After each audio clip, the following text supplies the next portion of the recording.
മുഖ്യപ്രഭാഷണം നടത്തുന്ന അഭിവന്ദനായ most reverend doctor Thomas Abraham തിരുമേനി, പുസ്തക പരിചയം നടത്തുന്ന ശ്രീ സണ്ണിക്കുട്ടി എബ്രഹാം,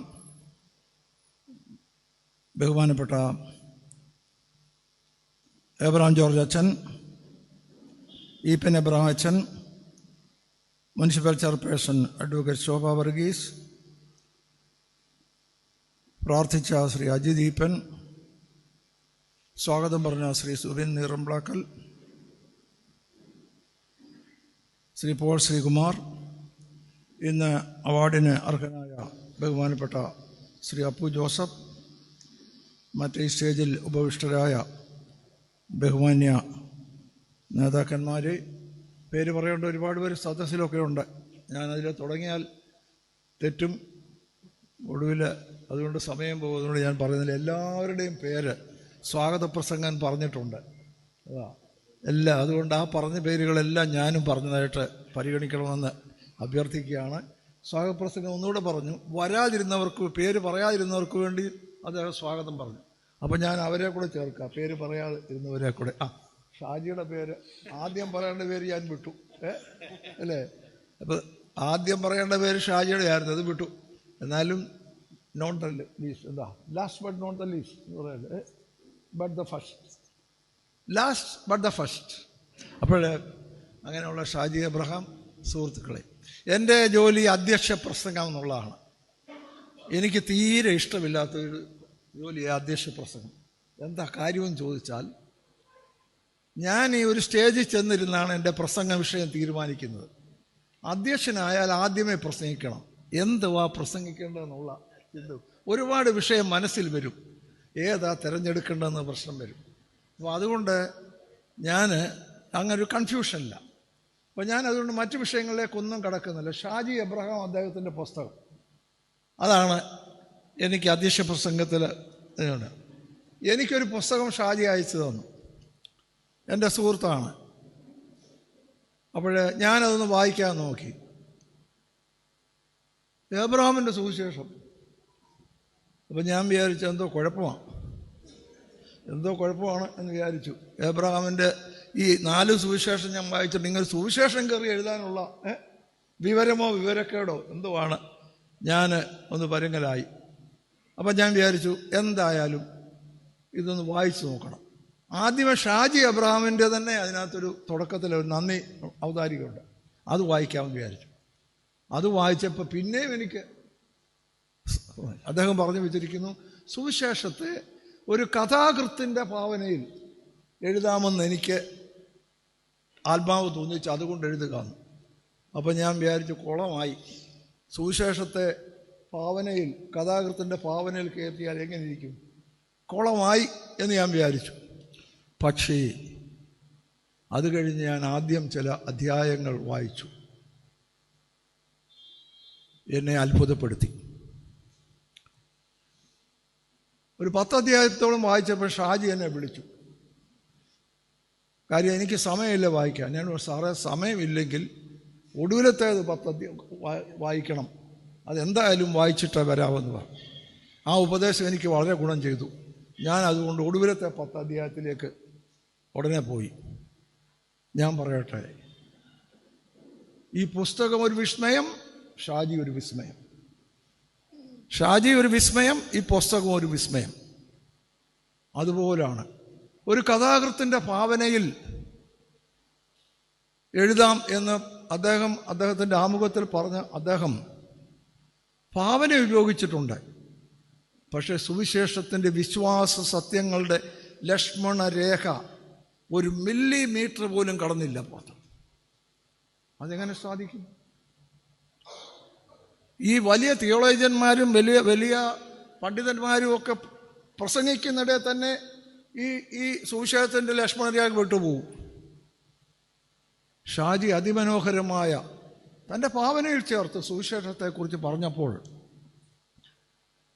അതെന്നെ അത്ഭുതപ്പെടുത്തി. എന്തെന്നാൽ സുവിശേഷത്തെ കുറെ കൂടെ വിശദീകരിച്ച് നമുക്ക് മനസ്സിലാക്കുന്ന, നമ്മുടെ സംശയങ്ങൾ അകറ്റുന്ന തരത്തിലാണ് അത് എഴുതിയത്. ഇപ്പം ഞാൻ തന്നെ എൻ്റെ 1-2 അനുഭവങ്ങൾ എൻ്റെ സാക്ഷ്യമായിട്ട് തന്നെ പറയാം. എനിക്ക് ചില ഈ സുവിശേഷങ്ങൾ വായിക്കുമ്പോൾ ചില സംശയങ്ങളൊക്കെ ഉണ്ടായിട്ടുണ്ട്. ഒരു സംശയം എന്ന് പറയുന്നത്, ഞാനിവിടെ യൂദാ യേശു ക്രിസ്തുവിൻ്റെ കൂടെ 3.5 കൊല്ലം നടന്നേച്ച് ഒരു നിമിഷം പോയി തള്ളി പറയുന്നു, പിന്നെ പോയി കൊട്ടി നിന്ന് ചാവുന്നു. അവന് വട്ട് പിടിച്ചതാണ്, ഭ്രാന്ത് പിടിച്ചതാണ്. ഇതെങ്ങനെ സാധിക്കും? പക്ഷേ ഷാജിയുടെ ഡിസ്ക്രിപ്ഷനും യൂദായ എന്ന് പറയുന്ന സാധാരണ മനുഷ്യൻ്റെ വികാരങ്ങളും അയാൾ ചെയ്ത തെറ്റിൻ്റെ സാഹചര്യവും, യൂദാ യേശു ക്രിസ്തുവിനെ ക്രൂശിക്കാനൊന്നും പിടിപ്പിച്ചതല്ല. യൂദായ്ക്ക് ഇച്ചിരി പണമോഹം ഉണ്ടായിരുന്നു, സ്ഥാനമോഹം ഉണ്ടായിരുന്നു.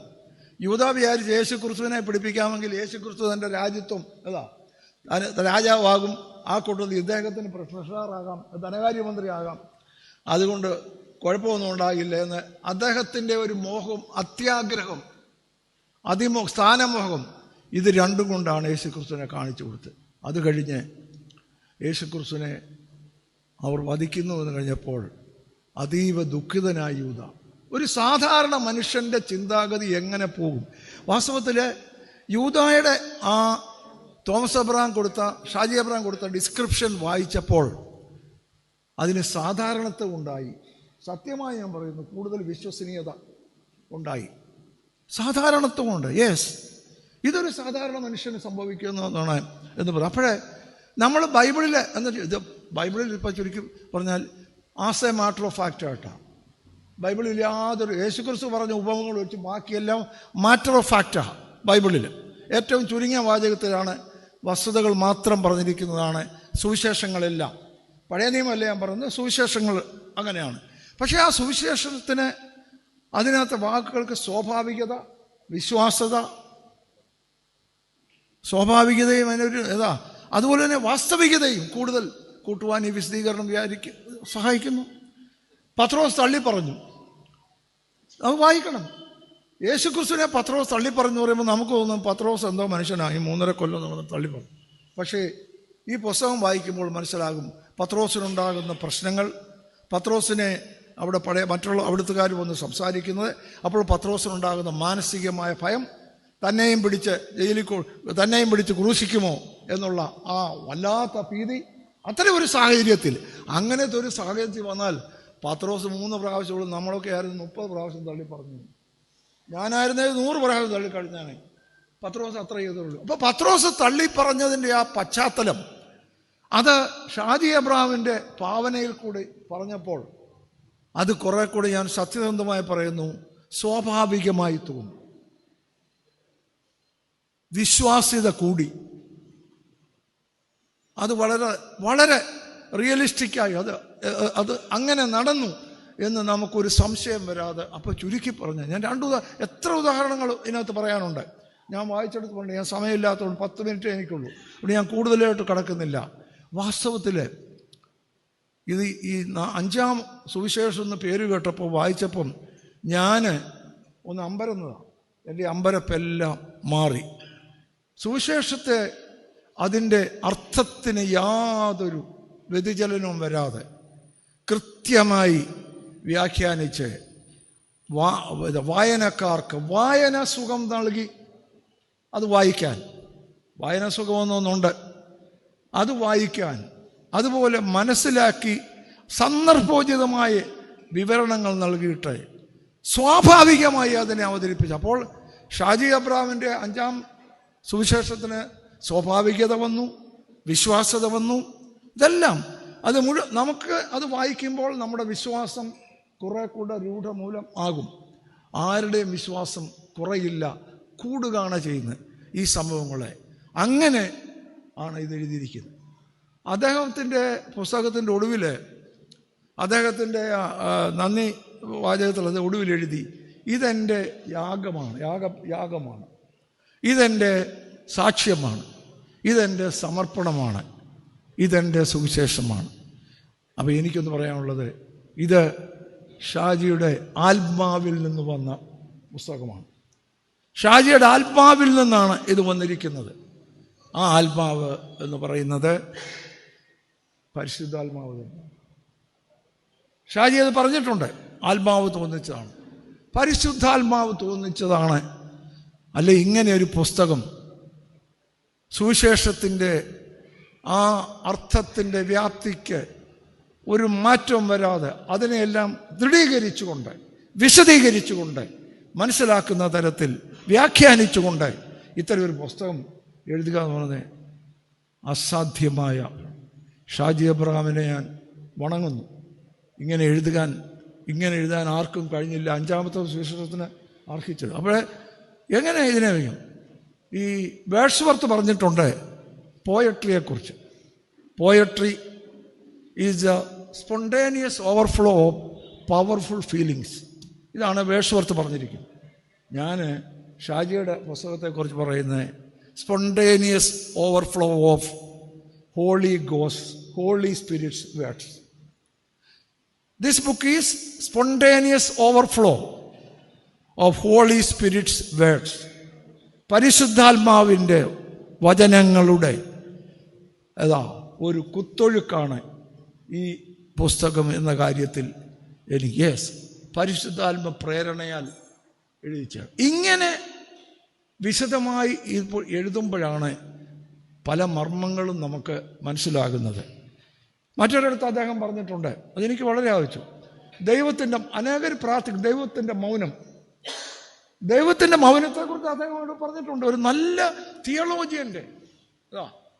നല്ല തിയോളജിയൻ്റെ ഡെപ്തോടുകൂടാണ് ഈ പുസ്തകം എഴുതിയിരിക്കുന്നത്. അതുകൊണ്ടാണ് ഈ പുസ്തകത്തെ ഞാൻ ഒടുവിലത്തെ കുറേ അധ്യായങ്ങളും ആദ്യത്തെ കുറേ അധ്യായങ്ങൾ വായിച്ചുള്ളൂ. മുഴുവനും വായിക്കും. എനിക്കത് വളരെയധികം നല്ല പുസ്തകമായി തോന്നുന്നു. ഞാൻ പറഞ്ഞല്ലോ, പരിശുദ്ധാത്മാവിനാൽ പ്രേരിതമായി എഴുതിയ പുസ്തകം. അതേസമയത്ത് അദ്ദേഹത്തിൻ്റെ ഭാവന ചേർത്തു വെച്ച പുസ്തകം.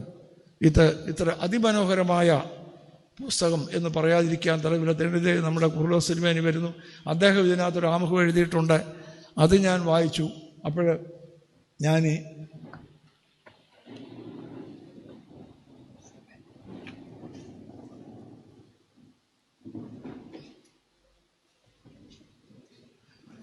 ഈ പുസ്തകത്തെക്കുറിച്ച് ഞാൻ പറഞ്ഞതിനേക്കാൾ മെച്ചമായ അഭിപ്രായം, നല്ല അഭിപ്രായം ഈ തിരുമേനി എഴുതിയിട്ടുണ്ട്. ഞാനതുകൊണ്ട് പറയുന്നില്ല, ഞാൻ ദീർഘമായി സംസാരിക്കുന്നില്ല. ധാരാളം എൻ്റെ 10 മിനിറ്റ് ഇതിനകം കഴിഞ്ഞല്ലേ? എൻ്റെ 10 മിനിറ്റായി, ഞാൻ കൂടുതൽ എടുക്കുന്നില്ല. എനിക്ക് വളരെ സന്തോഷമുണ്ട്. ഞാൻ ആദ്യമേ പറഞ്ഞല്ലോ, അധ്യക്ഷ പ്രസംഗം എനിക്ക് അത്ര ഇഷ്ടമുള്ളതല്ലത്. പക്ഷേ അതും തിരുത്തിയിരിക്കുന്നു. എനിക്ക് അധ്യക്ഷ പ്രസംഗം ഏറ്റവും ഹൃദ്യമായി തോന്നിയെന്ന് ഷാജിയോട് പറഞ്ഞുകൊണ്ട് ഇത്രയും വാക്ക് പറയാൻ അവസരം എല്ലാവരും കേട്ടിരുന്നതിന് നന്ദി പറഞ്ഞുകൊണ്ട് ഞാൻ എൻ്റെ അധ്യക്ഷ പ്രസംഗം ഷാജി എബ്രഹാമിനെ അനുമോദിച്ചുകൊണ്ട്, ദൈവം ഇനിയും ഇതുപോലുള്ള കൃതികൾ പരിശുദ്ധാത്മ പ്രേരിതമായ spontaneous overflow of holy spirits words അതിനിയും ഉണ്ടാകട്ടെ എന്ന് ആശംസിച്ചുകൊണ്ട് ഞാൻ എൻ്റെ പ്രസംഗം ഉപസംഹരിക്കുന്നു. നമസ്കാരം. ജയ് ഹിന്ദ്.